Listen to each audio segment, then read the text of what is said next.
Welcome to Anselmo Academy of Music and the Arts, and we are live on Facebook. Sending you greetings from New York City. Today we present a special broadcast featuring concert pianist and pedagogue Dr. Inesa Sinkevych and two of her students as part of our series called A Teacher and a Student. We welcome Inesa and her students Julie, Yusol Lee, and William Laricella. Say hello. Hello. Welcome. Hi. Hi. Thanks so much for joining us today. We will feature our guests and videos, picture galleries, and dialogue in just a moment. And first, a couple of announcements from Anselmo Academy. Our full semester enrollment is open for private lessons, and we offer group classes at multiple local schools throughout New York and New Jersey. Please connect with us at our website, anselmoacademy.org. We are preparing another broadcast coming up this Sunday at 3 p.m. featuring 5th Anselmo Academy prize competition winners. And stay tuned as I believe we already posted a promotional video, but if not, stay tuned for more information about this. Please subscribe to our YouTube channel and other social media platforms, and two of our e-newsletters that you can find at our website, anselmoacademy.org. Scroll down at homepage, bottom right. One first newsletter is called Academy Newsletter, and second one is called On Stage. And besides Academy's announcements, we also post updates about events just like this one today, about upcoming broadcasts, different interviews, master classes, etc., that we honored to host. Let's see what else. I briefly wanted to mention we are in our 23rd school year as a nonprofit organization offering music and arts education in New York and New Jersey, and we hope you enjoy our program today.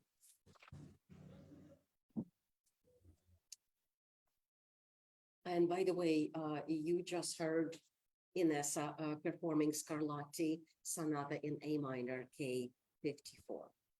Can we please have Inesa's profile picture on the screen as I go through her accolades? Beautiful.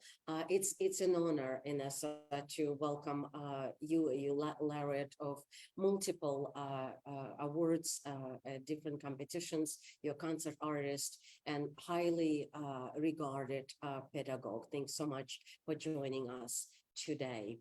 Inesa is prize winner at multiple competition, too many to mention in my brief speech, but just to mention a few, it's 12th Arthur Rubinstein International Piano Master Competition. It is she won first prizes in the Maria Canals International Piano Competition in Barcelona and the Concurso Internacional de Piano Premio Jaén in Spain, among many others. She has fantastic reviews and praise from various reviewers and writing artists. And I quote, intense, thrilling, and sophisticated playing, brilliant, no perfect fluency, grand passion, and elegant lyricism. As soloist, Inesa appeared with multiple orchestra. Among them is Israel Philharmonic, Minnesota Orchestra, Gulbenkian Orchestra of Lisbon, Orchestra Nacional de Cuba, Gran Canaria Philharmonic of Spain, Portugal, Canary Islands, Warsaw, and Kharkov Youth Orchestra, among others.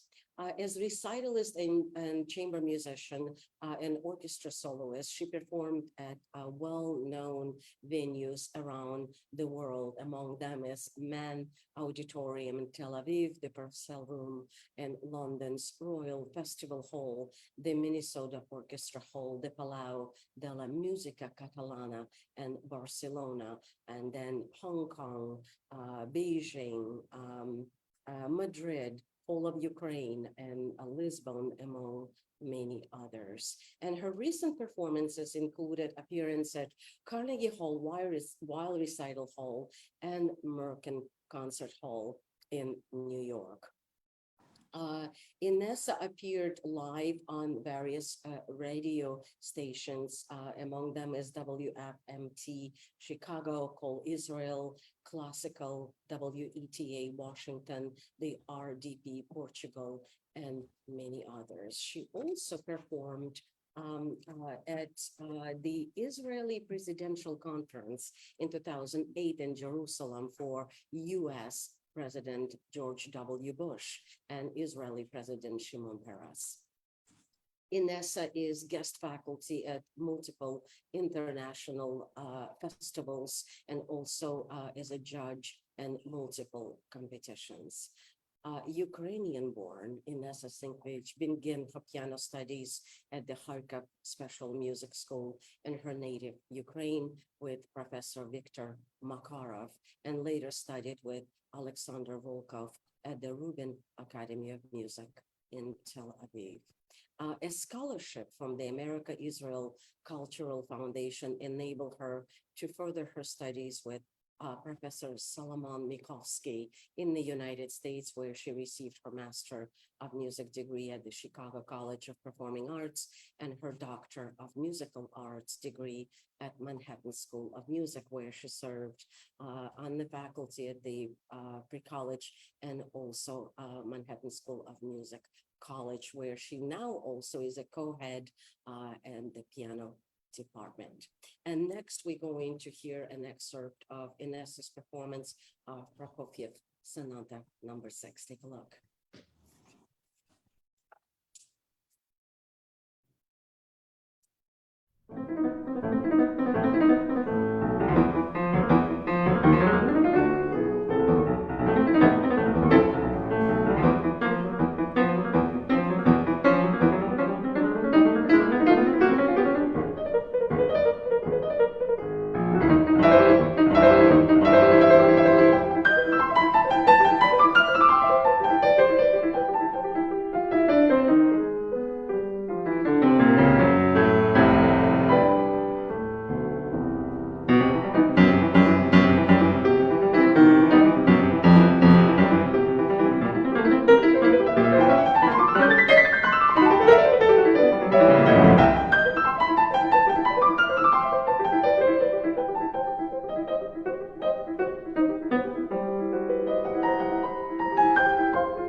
Incredible.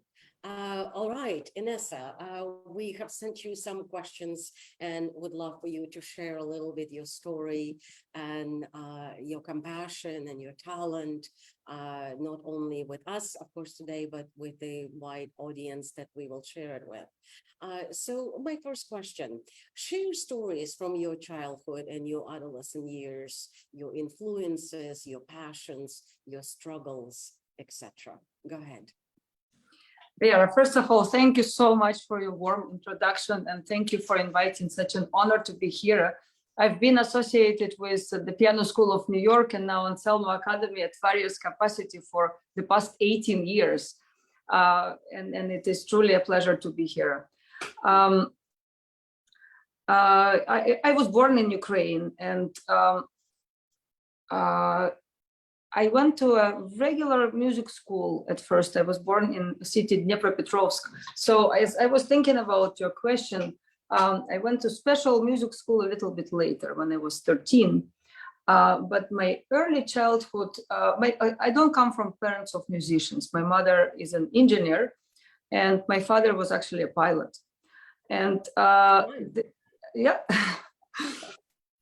Back then in Ukraine was still Soviet Union, and they just found a piano Petrov, which was unique for the country and was beautiful piano, and they decided to buy it.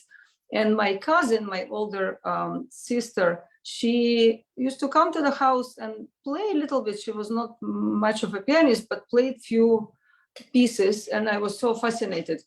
And so in Ukraine, they had a system of, in Soviet Union in general, of regular music schools throughout every city. And they just took me to a music school to start my music education. And they discovered I had perfect pitch. And so in my music school, that was unique. We had a composition teacher. They didn't have composition teacher at every music school. And so my very early memories are actually very interesting. The music teacher, the composition teacher, she took me and few other students, and I must have been 6 or 7. And she taught us improvisation. And we used to travel to different cities in Ukraine and improvise in public. They would give us tunes from the audience, and we would just improvise. I completely forgot how it was and what I did, but I remember that activity. That was quite unique. We don't really teach that, right? And we don't do it so much. Another childhood memory is that because I'm not from family of musician, my mother didn't really know what I was doing on piano, and sometimes I was lazy to read, and I would just sit and improvise, probably for hours. Instead of really practicing, I would sit and play something, and she would not know what I was doing. I remember that as well. Somehow I developed good sight reading skills later in life, but I guess I wasn't very dedicated reader at that age. But when I was 13 years old, I went to study to a different school. It was a boarding school. And that's where more or less my solid, very serious education began with Viktor Makarov. And he was a pupil of Regina Horowitz. She was, of course, Vladimir Horowitz's sister, and she was 3 years older than him. And she spent her whole life in Ukraine, although they studied together with Felix Blumenfeld back in 1920s, even earlier. And she was a wonderful pianist. She was really a high-level pianist. She played with Oistrakh, the violinist. She was not allowed to make a big career back then in Soviet Union because of her brother. He betrayed and he left, and she was not allowed to do much. But she stayed in the city of Kharkov, and she built this very, very strong and very special piano school there. There were a number of teachers, including my teacher, that she taught there. And she didn't see her brother pretty much for 6 decades, and never saw him really, because They could not communicate, and the only thing that I know they could do, he could send her once a year a parcel, and he used to send her his LPs, his recordings. At that time, in Soviet Union, at least where I'm from, we didn't have Horowitz recordings. So they were prohibited, I would imagine. So my teacher actually had a wonderful collection of his recordings because he kind of, it was left from her. He was teaching in the same studio. So this is another recollection where we came across his LPs and all his recordings that he would play at our lessons, and we had access to those also. Another thing I wanted to mention, he was fantastic teacher, and he was very known at that time, and for teaching both children, little children and older children. He taught both at a special music school and at the conservatory. Special music school is the system.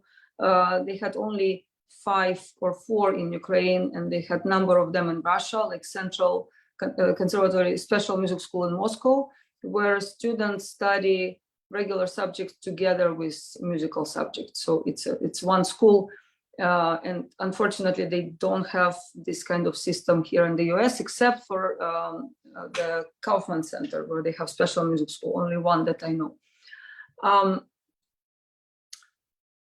It was very, very high level piano department there. And what was special also and quite unique, here we all know how everybody is so busy that when I teach, I know that students have classes after, and I really try my very best to never be late, although it's so hard. And then, but because I know that it's unfair for the next student who, if I run late and then I keep running late with my rest of schedule. So I try to, it's a skill also to understand what to do in this hour, particularly at this day. And next time you spend hour in different ways, sometimes more general, sometimes more in details, and so on. But it was different when I was studying in Ukraine, because sense of time was an entirely different thing. And in fact, what was happening is that my teacher would tell us to come, especially later when I was a little bit older. He would say, come at 3 p.m. for your lesson. So we would come at 3 p.m. and we would simply sit there until 9 p.m. And sometimes we would have lesson, and sometimes we would not have lesson. And sometimes it would be 15 minutes lesson, and sometimes 2 hours or 3 hours.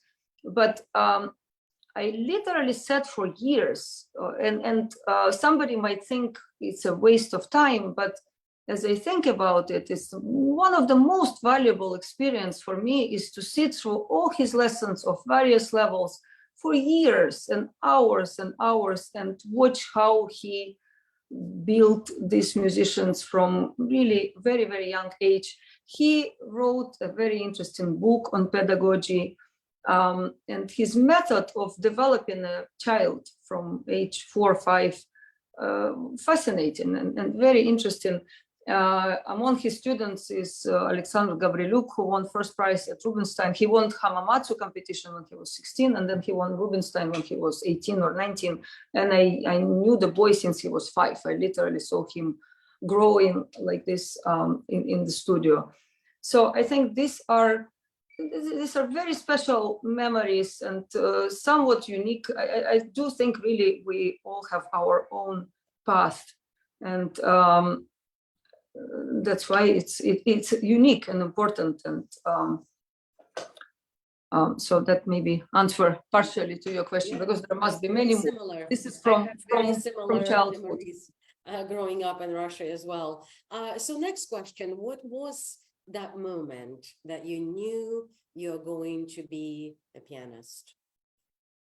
I don't know if there was a moment necessarily. I remember one year in particular, I was 13, and all of a sudden my teacher assigned me big repertoire. I knew it was probably too big for me at the time, but it was all of a sudden Chopin Scherzo and Chopin Concerto and Beethoven Big Sonata and all kind of, and all of a sudden I started practicing at least 6 hours every day. And I never stopped after that until well in my 30s, I must confess. I really practiced for very solid number of years or even decades. Because before in my childhood, I like I said, I didn't practice so diligently, but since some teenage years, I really started. So perhaps that was a moment. I still remember how this big repertoire completely changed my perspective, and I really wanted to make it happen. So. Great. Next question. What do your students need from you the most, and what you feel you need to give them? Yeah, this is a very good question, and no simple answer, no one answer. And certainly I find teaching very individual, and you need to be a good psychologist also to understand your student and to see really what is needed at the moment for that student.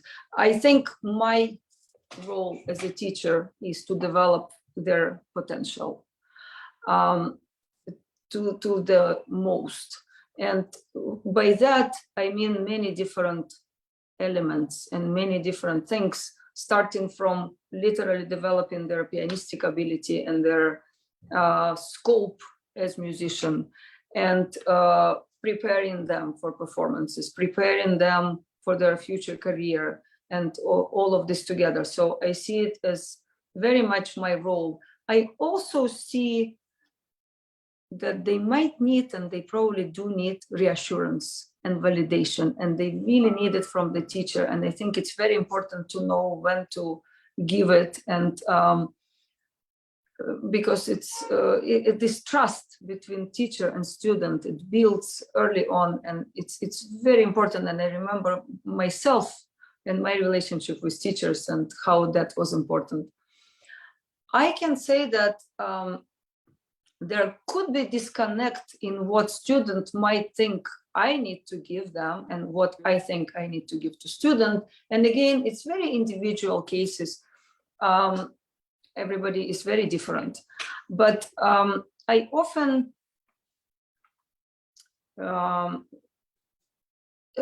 students think that their success is by following some kind of common path. And this common path is, let's say, they see success of one individual and they want to become that individual. Let's say somebody won one Clyburn competition and made a big career, and they want the same. And it doesn't mean that everybody have their exactly same path. I quite disagree with that, and I believe that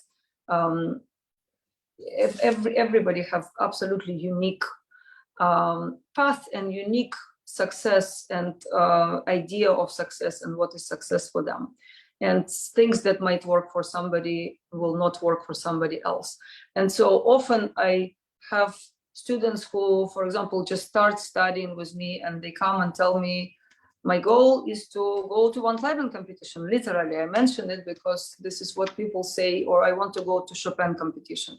Or students come to me and say, I want to play only Chopin. I love Chopin.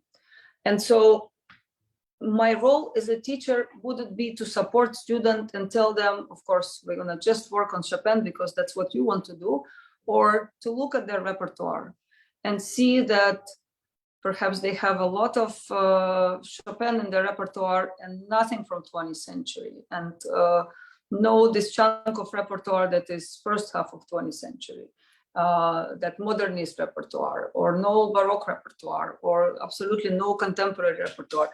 And I strongly believe that this is my role, to convince them and to inspire them to discover new repertoire, to discover, and they might love it, and sometimes they love it, and at first they might hate Bartok and tell me I don't want to do it, and then they love it, and then they become contemporary pianists.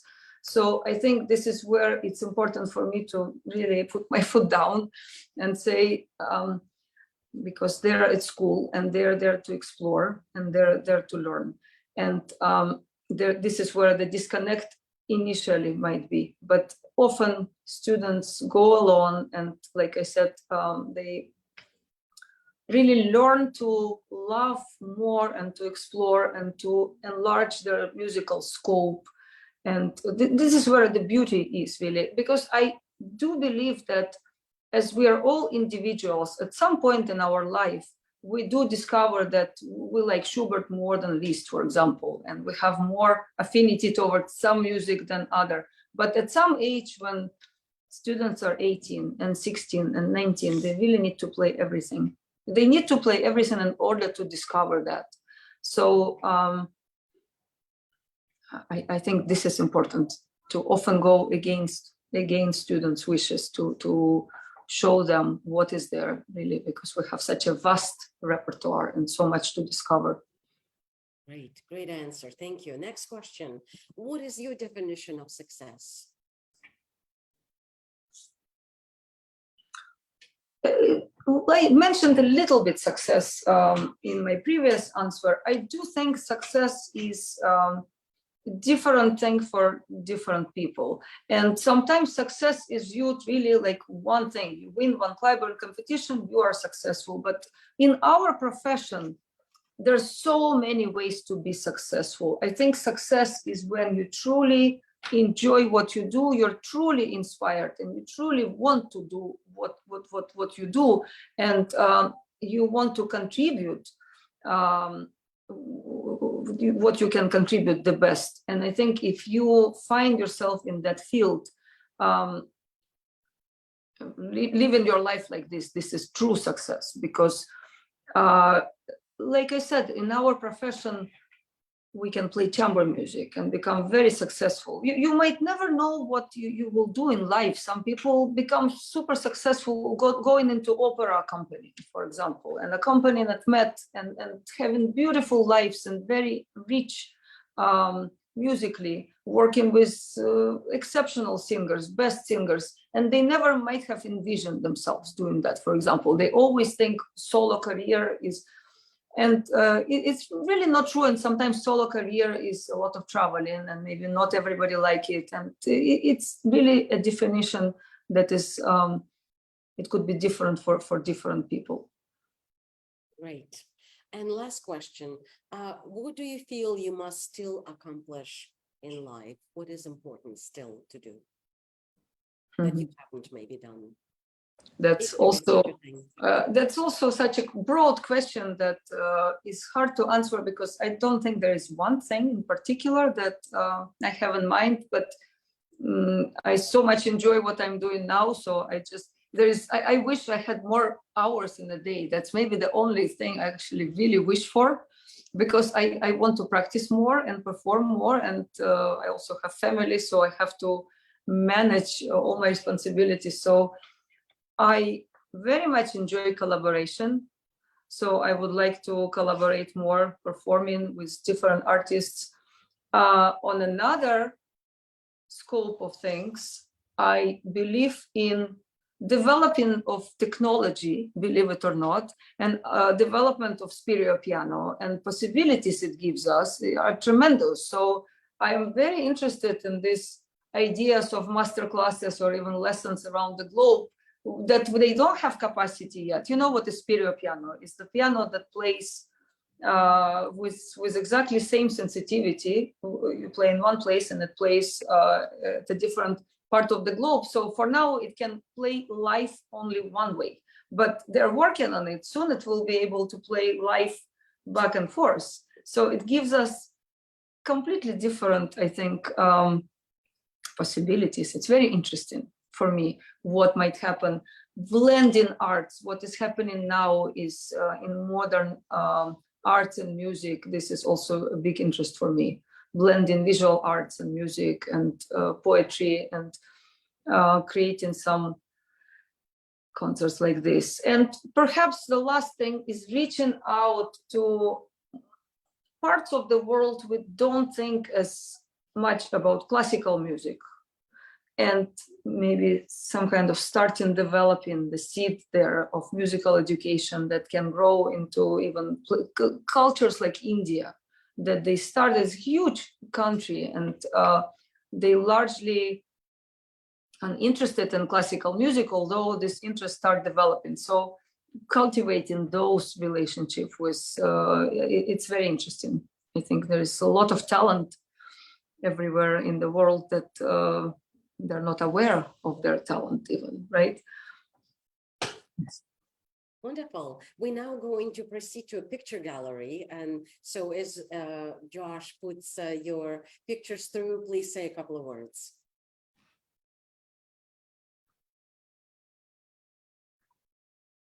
So you want me to, this is teaching from the piano festival that we actually organized in Hunter, New York, that was dedicated to underrepresented composers along with other repertoire. So this is from upstate New York. And this is me winning high-end competition in Spain. And this is from Germany, from, oh no, this is Villa Seca, it says, I'm sorry, this is also from Spain. This is from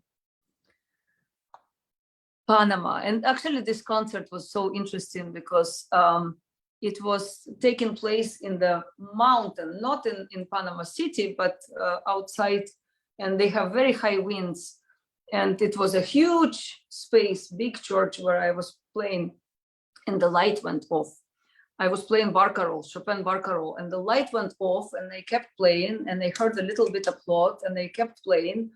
And the director of the festival ran with the flashlight, and I finished playing. The light never came on. I was playing Prokofiev's Sixth Sonata there in the darkness. I talked about Stalin and all the horrors of the time that was written in the dark, and then they played it in the dark, and finished my program completely in the dark, and light came sometime at 2 a.m.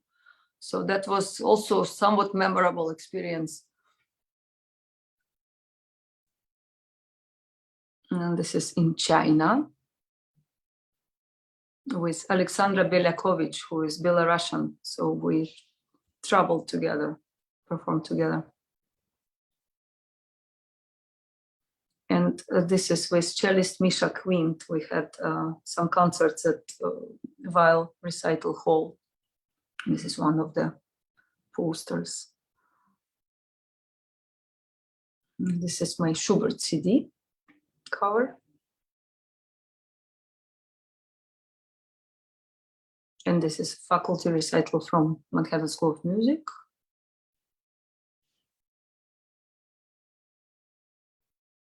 Wonderful. Thank you so much, Inesa. Very insightful story. I have learned a lot about your, way of thinking and your passion. I'm delighted to get to know you a little bit more. Thank you so much. Thank you. Moving on to your student, Julie Solie. Can we please have Julie's picture on the screen? Wonderful. Julie was born in South Korea and began her early studies on the piano with her mother. Moving to the United States, she studied with Jeffrey Beagle, made solo debut with orchestra with her high school symphony orchestra, won numerous awards, including the National Young Arts Foundation, New York Music Competition, and the Baltimore International Piano Competition. She participated in numerous festivals, including the East Carolina Piano Festival, Baltimore International Festival, and Pianist in the Mountains. She has performed for renowned artists in master classes like Gary Grachman, Andrew Tyson, and Renana Gutman. Currently, Julie is an undergraduate student at the Manhattan School of Music, pursuing for piano performance degree in the studio of Dr. Inesa Sinkevych. Other than playing the piano, she likes to watch films from 1990 to 2010. I also love to watch all movies, and she likes to do arts, crafts in her free time. And we're going to feature Julie's first video, which is her performance, an excerpt of Haydn Sonata in A flat. Take a look.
Beautiful. We'll get back to Julie shortly. And now introducing Inesa's second student, William Larisella, who is a 17-year-old pianist, percussionist, and a composer.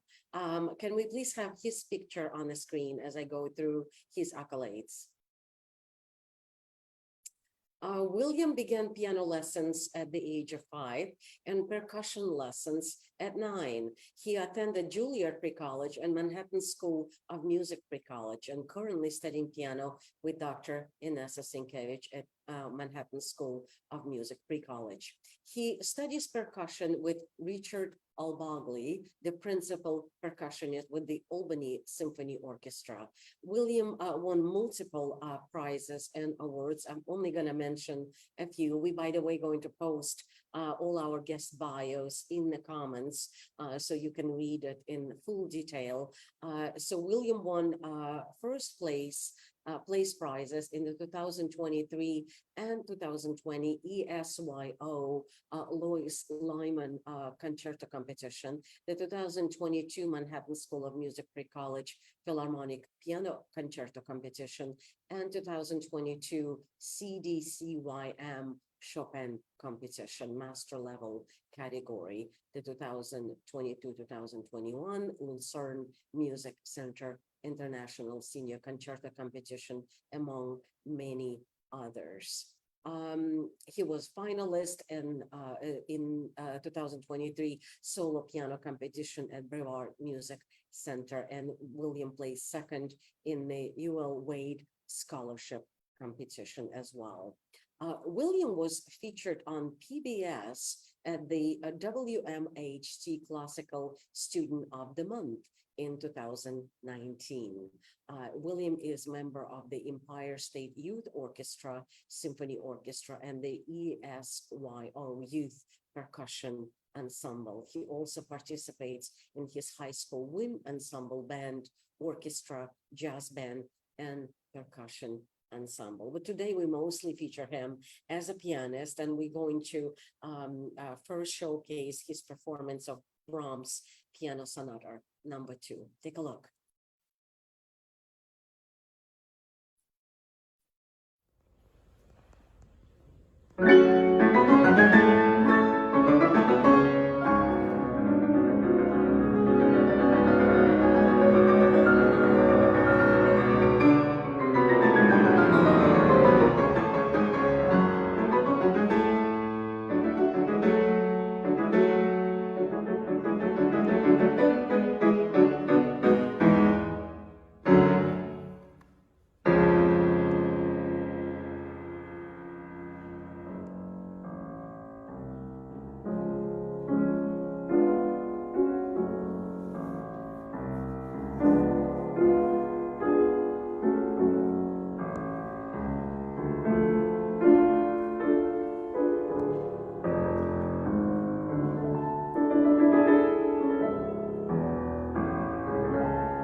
Fantastic, you guys. Next is the dialogue portion of the our program, and we've sent questions to Julie and William to think about the answers. So question number one, what are your current goals and dreams? List upcoming events, collaborations, etc. Let's start with Julie. So my current goal right now is to learn a new repertoire that Dr. Sinkevych told me to learn. Yeah. And then I'm also working on concerto for a competition. So that's my current goal. Okay. Any upcoming events?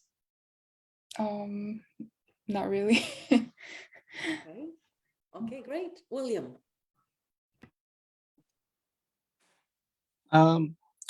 Of course, there's a lot of goals that I have as a musician and that I'm thinking about for my future. I think one of my biggest hopes as a musician is just to I would love to meet and connect with a lot of different musicians around the world. I would love to play with a lot of high-level orchestras as well. I guess more recently, I will be playing with the Empire State Youth Orchestra later this month with Rachmaninoff's second piano concerto. And I will also be playing the same concerto with the Saratoga Schenectady Symphony Orchestra on January 21st. So just preparing and hoping that those all go very well. Sounds fantastic, William. Okay, next question. Who was your most inspirational leader, teacher, musician, influencer? Julie. So when I was in middle school, there was a Chopin competition, and during year 2015, and that's when Song Jin-cho won the competition. And then actually when he won the competition, I didn't know anything about it. I was just playing piano for fun. But then and my mom told me that he won the competition and why don't you listen to his performance? And then I listened to his performance, like when he played the concerto, the Chopin concerto #1 at the final round. And then, yeah, as I was watching his performance, I suddenly thought that, this is a real music. Yeah, like, this is how classical music sounds like.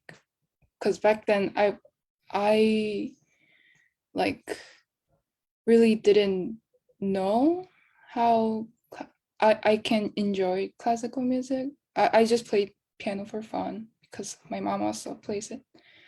And then, yeah, I think that was the moment that I started actually getting into classical music. So Sounds very maybe, profound. yeah. Fantastic. William, same question. There's many musicians that have influenced me, so it's hard to narrow it down to one. Of course, as a pianist, of course, Dr. Sinkevych has really helped me bring my playing to a very advanced and mature level. But another very important musician to me is also my percussion teacher, Richard L. Bagley.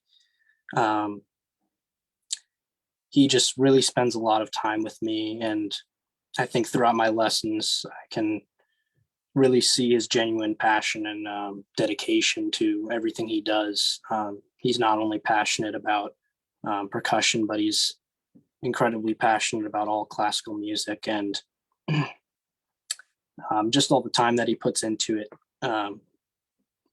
has really inspired me and many his other students as well.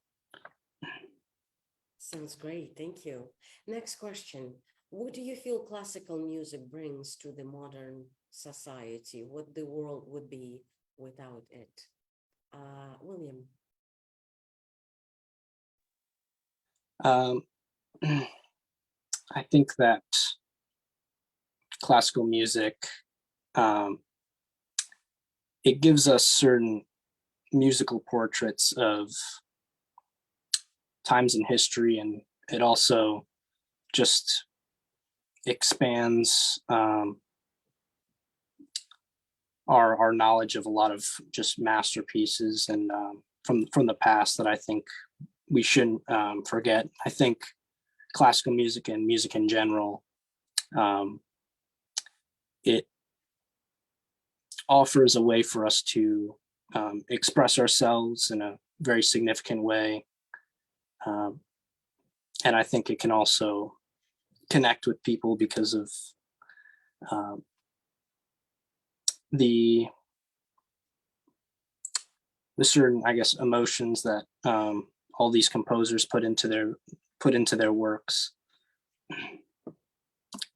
Great. Julie?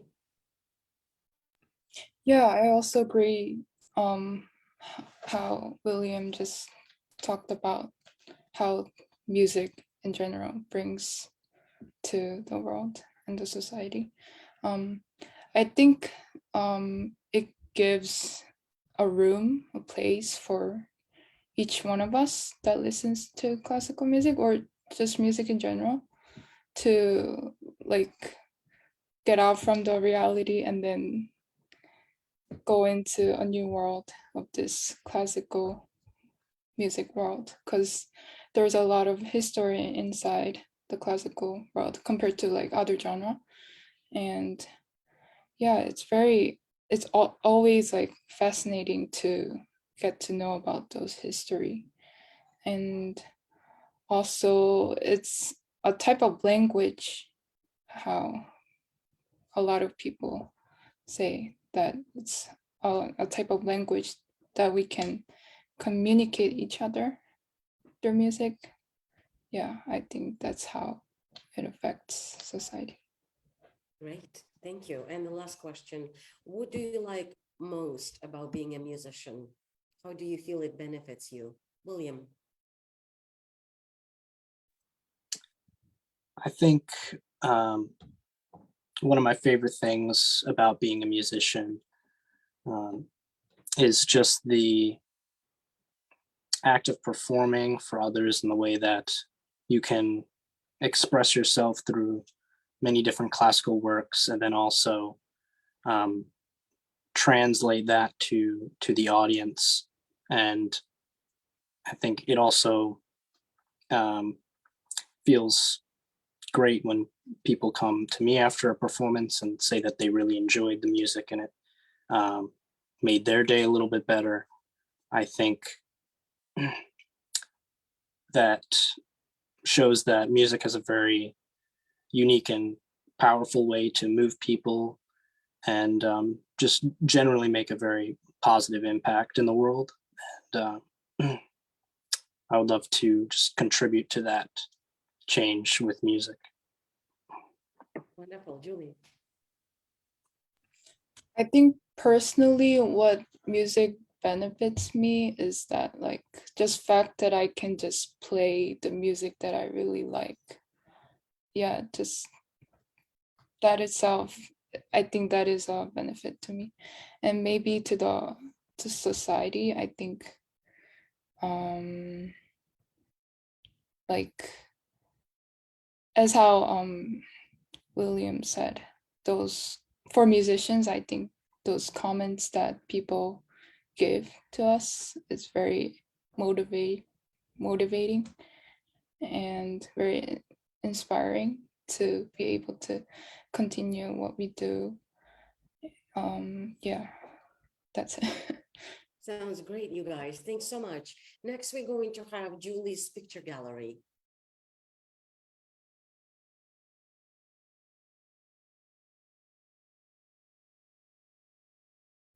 Okay, so this is in year 2015, so I guess I was in middle school, 6th grade. And I'm pretty sure I played the Beethoven Sonata in C minor, number 5. And what's special about this is that it was during my birthday. As you can see the date on there. Mhm, Yeah, that's my birthday. So it was kind of special to me. mhm. Oh, and this is right after I performed with my school orchestra, the LaGuardia Symphony Orchestra. Yeah. And I played the Rachmaninoff Concerto number 2. Oh, and this is with Gary Grafman after my master class. So during this master class, I played the Chopin Scherzo number 3 and also the Schubert Sonata, the last movement of A major sonata, I believe.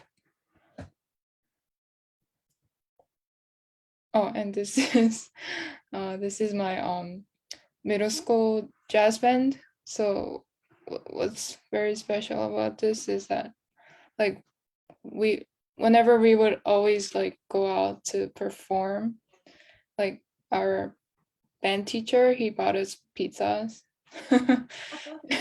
So yeah, it was kind of good memory to have. Yeah. Oh, and this was my very first piano competition, and I was 4 years old at the time. And I believe like I went on to stage very late, very later than like other people, because like we were going in order by grade, and then at the time I was like in the kindergarten.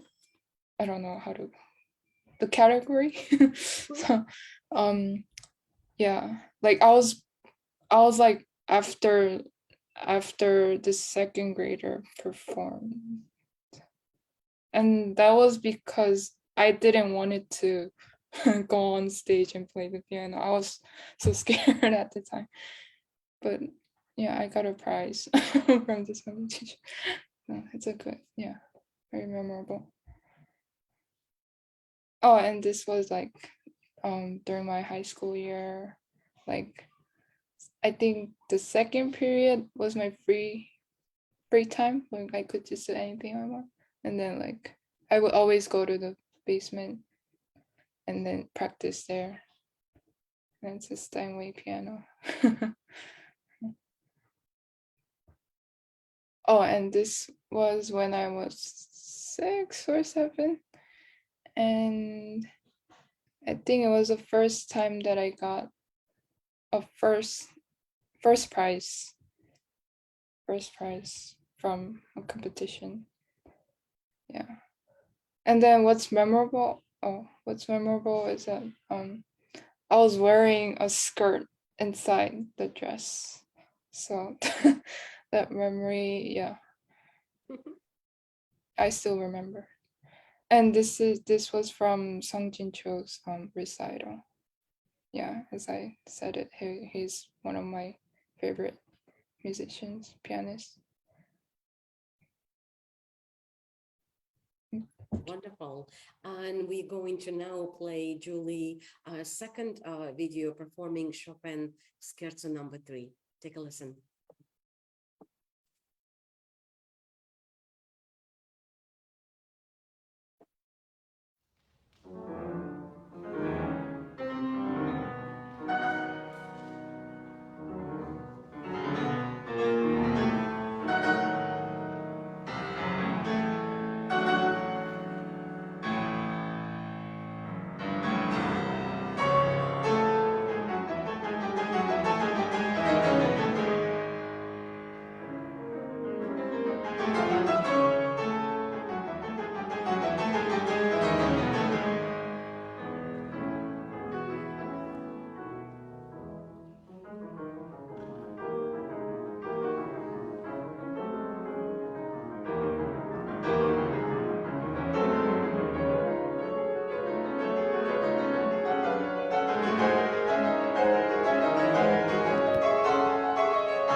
Great meeting you, Julie. Thanks so much for joining us today. Moving on to William's picture gallery.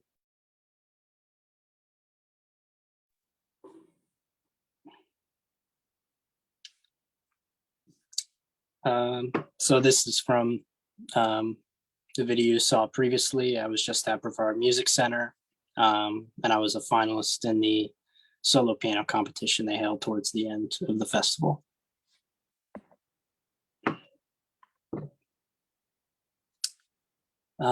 This is a photo of me in my youth orchestra. As I mentioned before, the Empire State Youth Orchestra. I believe this is, we recently just performed at Carnegie Hall, Tchaikovsky's Fifth Symphony.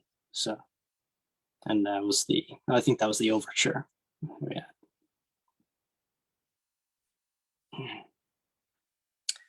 This is also from Brevard Music Center. I was mainly doing piano there. I was a piano major, but they did allow me to participate in the final percussion concert that they had there, and I played a marimba solo.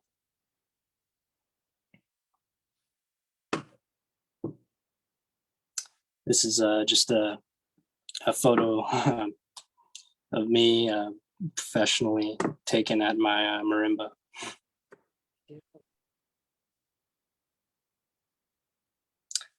This is me with manual axe backstage at Carnegie Hall.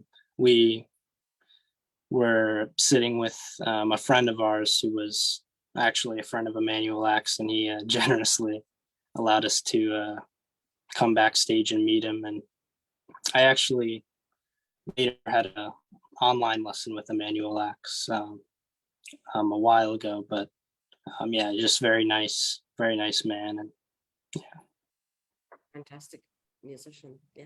mm-hmm.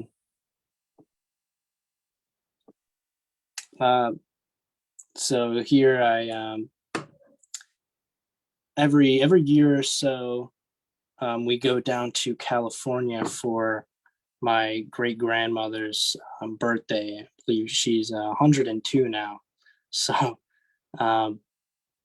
we always like to have me play for at the senior apartments, and it's just a great time, and they really enjoy it. Amazing. Good for you. This is from Luzerne Music Center. This was the first time I went there, and I won the concerto competition, and I played Mozart K414 in A major. And this was a photo with the conductor on the left, Eliezer Gutman, and Michelle Kahn, and then my teacher was Taisia Pushkar to my right. So Taisia is a close friend of mine who actually introduced William to me, and Michelle Kahn just joined Manhattan School of Music faculty. Mm-hmm.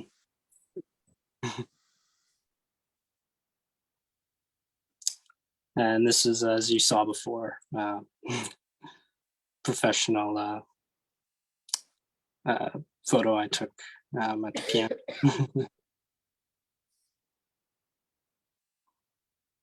And this was after my performance at Manhattan School of Music with the first movement of Rachmaninoff's Second Piano Concerto, of course, with Dr. Sinkevych.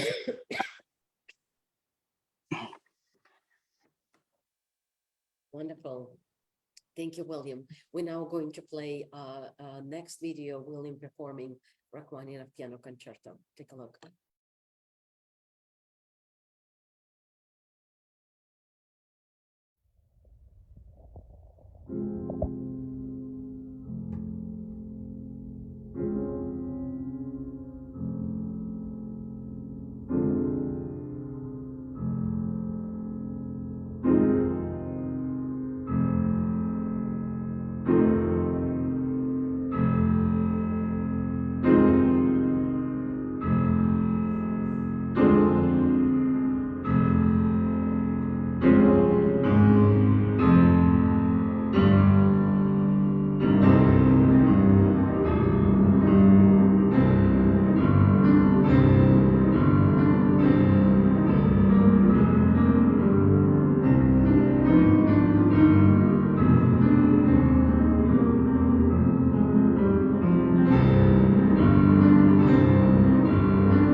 Sorry about that. Thank you so much, William, for sharing your pictures with us and your video of Rachmaninoff.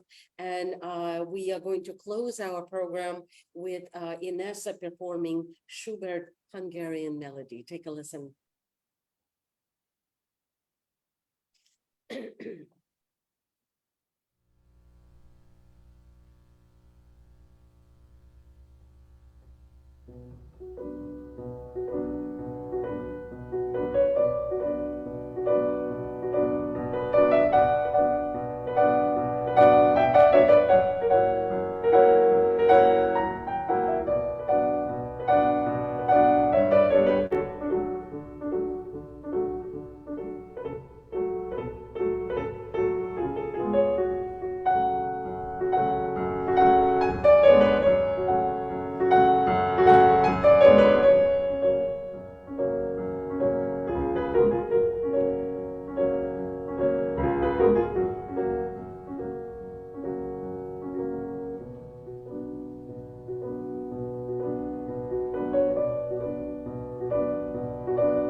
Incredible artistry, Inesa, you have.